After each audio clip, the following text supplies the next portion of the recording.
था और अब बाकी फिर से फाइट करने के लिए रेडी है। जिस जगह पर बाकी अभी बेहोश पड़ा था ठीक उसी जगह पर एक डीमन की शेप छप जाती है, यानी कि वो बाकी की बैक पे बने हुए एक डीमन का निशान होता है, जैसा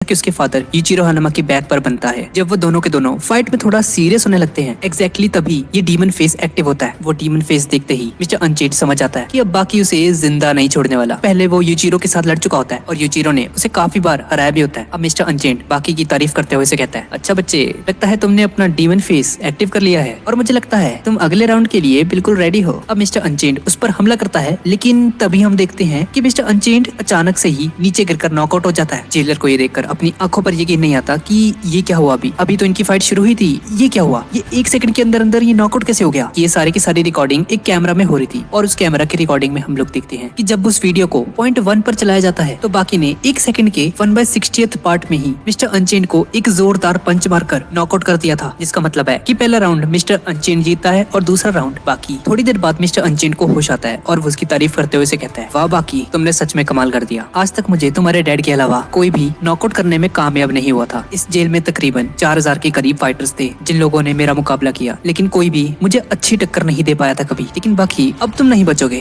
क्योंकि अब मैं अपनी बहुत ही खतरनाक टेक्निक को यूज करने वाला हूँ तुम पर। अब उन दोनों में राउंड 3 शुरू हो जाता है और तभी हम देखते हैं मिस्टर अनचेंड एक बॉल की तरह शेप बनाकर नीचे जमीन पर बैठ जाता है। इस टेक्निक को बैकमैन टेक्निक कहते हैं। ये डिफेंस एक आयरन बॉल की तरह होता है। कोई बंदा अपनी पूरी ताकत लगाने के बाद भी इस डिफेंस को नहीं तोड़ पाएगा। इस डिफेंस को तोड़ने का सिर्फ एक ही तरीका होता है, अगर किसी बंदे का वेट इस आयरन बॉल से ज्यादा है तो ही वो इस डिफेंस को तोड़ पाएगा। मान लो अगर इस बॉल का वजन 100 kg है तो सामने वाले ओपोनेंट का वजन 200 kg होना चाहिए ताकि वो आयरन बॉल को तोड़ने में कामयाब हो सके। पर अपना बाकी इस बॉल से कम वजनदार होता है। मिस्टर अनचेंड साइज में बाकी का डबल होता है, तो बाकी इस डिफेंस को नहीं तोड़ पाएगा। मिस्टर अनचेंड अपने मसल्स को बिल्कुल टाइट कर लेता है, जिसकी वजह से वो बॉल और भी ज्यादा स्ट्रॉन्ग हो जाती है। बाकी उस पर जोरदार मुक्के बरसा रहा होता है और उस पर वार करते हुए ऐसी साउंड आती है जैसे कि कोई बंदा स्टील की दीवार पर मुक्के मार रहा हो। बाकी काफी देर तक ट्राई करता है लेकिन वो नाकाम रहता है। अब बाकी जैसे ही उस पर एक और मुक्का मारने वाला होता है तो मिस्टर अनचेंड इस मौके का फायदा उठाता है और वो बाकी को अपनी बॉडी के अंदर दबाने की कोशिश करता है, जैसे कि हम किसी मच्छर को अपनी मुट्ठी में दबाते हैं। मिस्टर अनचेंड की शेप ऐसी हो जाती है जैसे वो कोई बड़ी सी मुट्ठी हो, पर वो मुट्ठी सिर्फ उसके हाथ की नहीं, उसकी पूरी की पूरी बॉडी से बनी है। और अब मिस्टर अनचेंड बाकी की बॉडी को मसलना शुरू कर देता है। वो अपने मसल्स को लेफ्ट से राइट, राइट से लेफ्ट, टॉप टू बॉटम हर जगह लेकर जाता है ताकि बाकी की बॉडी पर प्रेशर आए। और अब जैसे ही बाकी बेहोश हो जाता है तो मिस्टर अनचेंड उसे बाहर फेंक देता है। मिस्टर अनचेंड देखता है कि बाकी बेहोश पड़ा है और वो इस मौके का फायदा उठाने की सोचता है कि बाकी तो अब बेहोश पड़ा है, तो मुझे लगता है कि मुझे अभी इसी वक्त इसे मार देना चाहिए। अगर ये दोबारा उठ गया तो बेटा मेरा कोई चांस नहीं रहेगा फिर। और मिस्टर अनचेंड जैसे ही उसे खत्म करने लगता है तो बाकी अपने चेहरे को बचाते हुए अपनी गर्दन को लेफ्ट से राइट करता है और फिर से अपने पाँव पर खड़ा हो जाता है। बाकी मिस्टर अनचेंड से कहता है,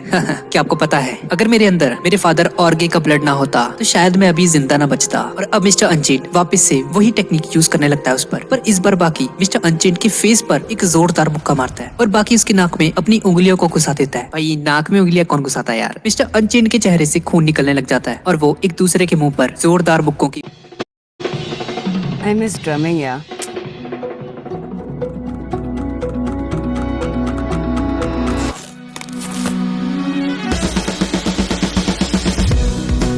जो दिल चाहे, it's on Amazon Prime. Unlimited free and fast delivery. Blockbuster Entertainment. Join Amazon Prime now. Muchos sufrimos de piel extra seca o sensible.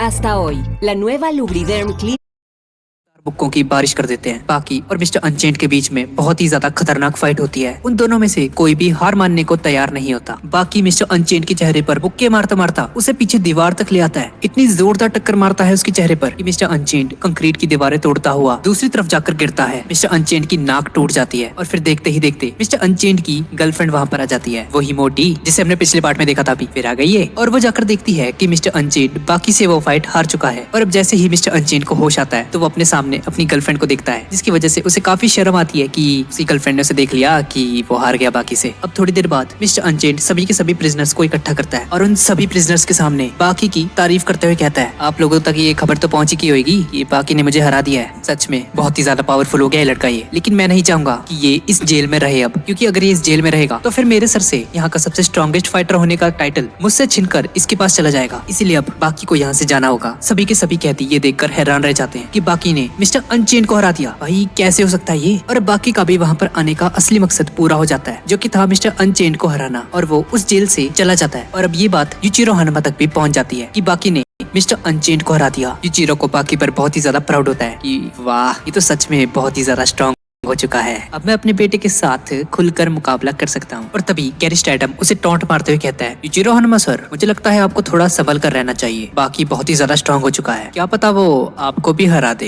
ये सुनकर यूचिरो हानामा उसे कहता है, अरे नहीं नहीं, ये नहीं हो सकता कभी। भले ही वो स्ट्रॉन्ग हो चुका है, पर उसका मेरे साथ अभी भी कोई मुकाबला नहीं है। अब वो दोनों चलते चलते एक डायनासोर के फॉसिल के पास आकर खड़े हो जाते हैं। और गैरी स्टैडम उसे कहता है, यूचिरो हानामा सर, क्या लगता है आपको, अगर आपका मुकाबला किसी डायनासोर से हो जाता तो क्या आप उसे भी हरा देते? ये सुनकर यूचिरो हानामा जोर जोर से हंसने लग जाता है, क्योंकि यूचिरो हानामा का बचपन से ये ड्रीम होता है, काश वो डायनासोर के जमाने में पैदा हुआ होता और डायनासोर्स का शिकार कर कर उन्हें मारता, उन्हें खाता। अब दूसरी तरफ हम लोग देखते हैं कि कुछ माइनर्स को, खुदाई करने वाले इंजीनियर्स को एक एंशिएंट क्रीचर मिलता है, जो कि और कोई नहीं पिकल है। और गाइस, पिकल बहुत ही ज्यादा स्ट्रॉन्ग है, इसका अंदाजा आपको अभी थोड़ी देर में हो जाएगा। अब इसके बाद हम लोग देखते हैं कि जब बाकी एक्सरसाइज कर रहा होता है तो गैरी स्टैडम बाकी से मिलने के लिए उसके पास जाते हैं। ये जगह बाकी का बेसमेंट ही होता है, जहाँ उसने पहले मेंटिस के साथ फाइट की थी। और कैप्टन गैरी स्टैडम बाकी से कहता है, बच्चे, मैं तुमसे एक सवाल पूछने के लिए आया हूँ यहाँ पर। अब वो दोनों ऊपर जाते हैं और रूम में बैठकर चाय पीते हैं। और कैप्टन गैरी स्टैडम चाय पीते हुए बाकी से पूछते हैं, तुम्हारे पॉइंट ऑफ व्यू से हिस्ट्री का सबसे पावरफुल क्रीचर कौन है? बाकी से जवाब देते हुए कहता है, अच्छा तो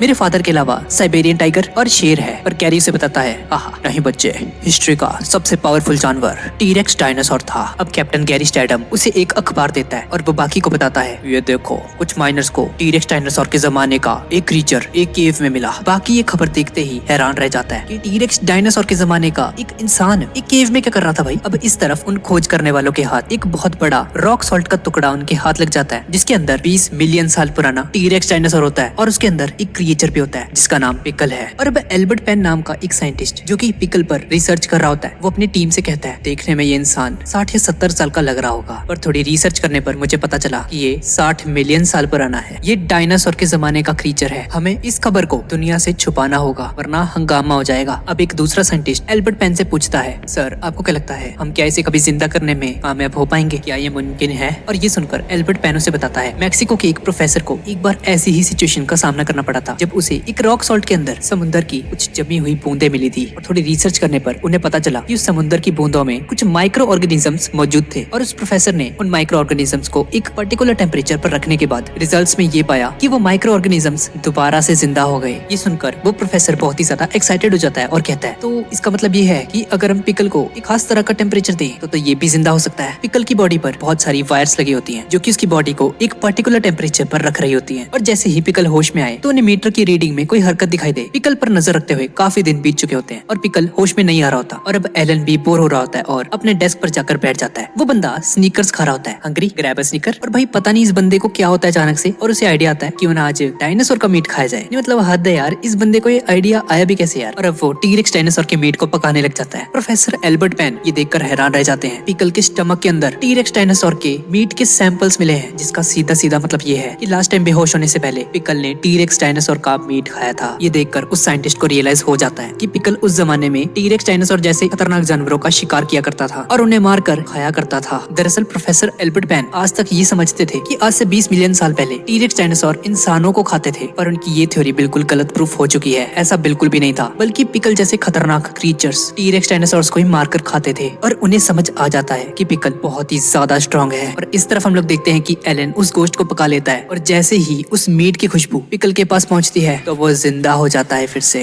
एलन मस्त टीरेक्स डायनासोर का मीट खा रहा होता है और तभी पिकल चलता चलता उसके सामने आ जाता है। पिकल को बस वो मीट चाहिए होता है, लेकिन एलन उसको अपने सामने खड़ा हुआ देखकर ही इतना ज्यादा डर चुका होता है कि उसके मुंह से कोई वर्ड्स भी नहीं निकलते। उसको समझ नहीं आता कि अब उसे क्या करना चाहिए। और अब एलन एक गन निकाल लेता है पिकल को डराने के लिए और उसे कहता है, अगर तुम मेरे करीब आए तो मैं तुम्हें मार डालूंगा। पिकल को इंसानों की भाषा समझ नहीं आती, तो उसे पता नहीं चलता कि ये क्या बोल रहा है, और उसे बस वो टीरेक्स डायनासोर का मीट खाना होता है। अब पिकल चलकर एलन के सामने आने लगता है। एलन को लगता है कि वो उसे मारने आ रहा है, पर असल में पिकल सिर्फ वो मीट खाना चाहता है। और अब एलन उसके ऊपर गोलियों से हमला करता है, पर पिकल की बॉडी पर उसकी फायरिंग का कोई भी असर नहीं होता। पिकल एलन के बिल्कुल पीछे आ जाता है और उसकी सारी की सारी बुलेट्स को अपने हाथों में पकड़कर एलन पर मारने की कोशिश करता है। उनमें से कुछ गोलियां दीवार पर जाकर लगती हैं और एक गोली एलन के कंधे पे जाकर लगती है। पिकल गुस्से में आ जाता है और वो एलन को पकड़ लेता है, पर तभी एलन नोटिस करता है कि पिकल उसे मार नहीं रहा और उसे ऐसा लगता है कि वो उससे कुछ मांग रहा है। यार अगर इसने मुझे मारना होता अभी तक तो वो मार चुका होता। पर एलन बहुत ही ज्यादा डर चुका होता है और वो अपनी जान बचाते हुए एक एलिवेटर के पास पहुंच जाता है। वो उस एलिवेटर का कोड डायल करता है और इस वक्त तक उसे समझ आ जाता है कि उसे टी-रेक्स डायनासोर का मीट खाना है। पिकल उसका पीछा करते करते एलन के पास आ जाता है और तभी हम देखते हैं कि एलन उसे उसी रूम में छोड़ देता है जहाँ पर उस टी-रेक्स डायनासोर को रखा गया होता है। पिकल उसे देखकर खुशी से पागल हो जाता है। एलन अपनी जान बचाने में कामयाब हो जाता है। पुलिस की पूरी फोर्स उस लैब के बाहर खड़ी होती है और तभी पिकल दीवार तोड़कर उन पुलिस वालों के सामने आ जाता है। पिकल के लिए सारी की सारी दुनिया बहुत ही ज्यादा अनजान होती है। उसे समझ नहीं आता कि उसे क्या करना चाहिए और वो पुलिस की गाड़ी उठाकर उन सभी लोगों पर मारने लग जाता है। पुलिस को समझ आ जाता है कि